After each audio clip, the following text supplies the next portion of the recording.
So ഇന്നത്തെ കാര്യത്തിലേക്ക് ഞാൻ കടക്കുന്നതിന് മുന്നേ ഇന്നലത്തെ ഒരു കാര്യം പറയാം. ഞാൻ അതിനെ കുറിച്ച് പ്രത്യേകിച്ചൊന്നും പറഞ്ഞില്ല. സോ എനിക്ക് മനസ്സിലായൊരു കാര്യം, ഐ തിങ്ക് ജപ്പാനിൽ പൊതുവെ മസാജ് അത്ര ഒരു കിടിലം ആയിട്ട് ചെയ്യുന്നൊരു സ്ഥലമാണെന്ന് തോന്നുന്നില്ല. ബിക്കോസ് നമ്മൾ ഇന്നലെ പോയെടുത്ത massage was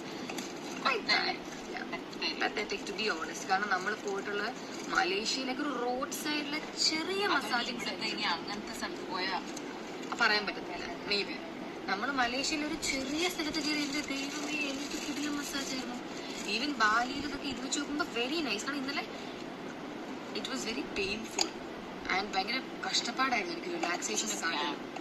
and extremely costly, very bad experience ഇന്നലത്തെ ആ ഒരു മസാജ്. ഞാൻ എന്താ എക്സൈറ്റഡ് ആയിട്ടാണ് പോയത്.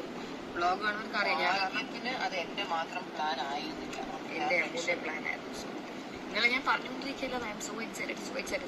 എനിക്ക് ഏറ്റവും വേണ്ട ഒരു ഭാഗം മസാജ്, എനിക്ക് ഏറ്റവും വേണ്ടത് എൻ്റെ ഫീറ്റിലായിരുന്നു. And they didn't touch that. And നമുക്കത് എക്സ്പ്ലെയിൻ ചെയ്ത് കൊടുക്കാനും പറ്റില്ല, ബിക്കോസ് അവർക്ക് ലാംഗ്വേജ് തീരെ അറിയില്ല. ഇന്നലത്തെ ആ എക്സ്പീരിയൻസ് വാസ് ക്വൈറ്റ് ബാഡ്. പൊതുവേ കുറച്ച് മോശമാണെന്ന് പറഞ്ഞു, പക്ഷെ നമ്മൾ പോയ സ്ഥലത്തുള്ള മസാജ് അതാ it is A posh place. That's what. ഒരാൾക്ക് അറൌണ്ട് 9,000 സംതിങ് ആണ് ആയത്.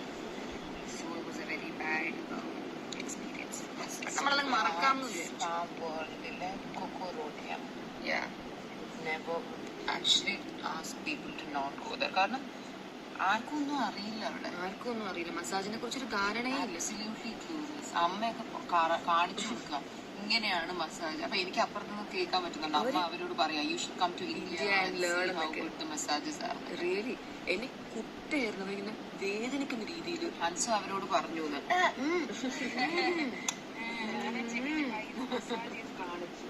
This is how massage is.